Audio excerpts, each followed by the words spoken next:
Research और विज्ञान की दुनिया में रिकॉम्बिनेंट डीएनए टेक्नोलॉजी एक बेहद दिलचस्प और महत्वपूर्ण अवधारणा है। यह तकनीक हमें जीनों को एक स्थान से दूसरे स्थान पर स्थानांतरित करने की अनुमति देती है। सोचिए, अगर हम किसी जीव के डीएनए में एक विशेष जीन जोड़ सकें, तो क्या होगा?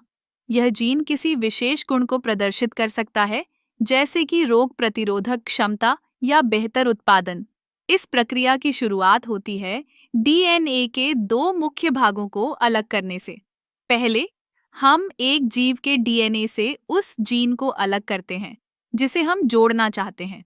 फिर, हम इसे एक प्लाज्मिड में डालते हैं। प्लाज्मिड एक छोटा, गोल डीएनए का टुकड़ा है, जो बैक्टीरिया में पाया जाता है। इसे एक तरह का जीन कैरियर समझा जा सकता है। जब यह प्लाज्मिड बैक्टीरिया में प्रवेश करता है, तो वह उस जीन को अपनी कोशिकाओं में शामिल कर लेता है। अब, जब यह बैक्टीरिया बढ़ता है, तो वह उस नए जीन के अनुसार प्रोटीन का उत्पादन करने लगता है। यह प्रक्रिया हमें बड़े पैमाने पर प्रोटीन बनाने की अनुमति देती है, जैसे कि इंसुलिन, जो मधुमेह के रोगियों के लिए बेहद आवश्यक है।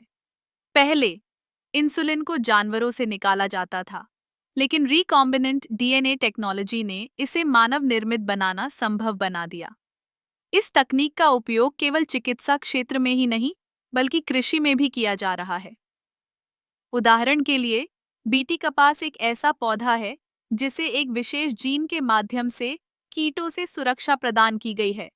इससे किसानों को कीटनाशकों का उपयोग कम करना पड़ा है और फसल की पैदावार भी बढ़ी है।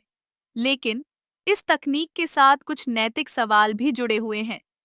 क्या हमें जीन को इस तरह से बदलने का अधिकार है?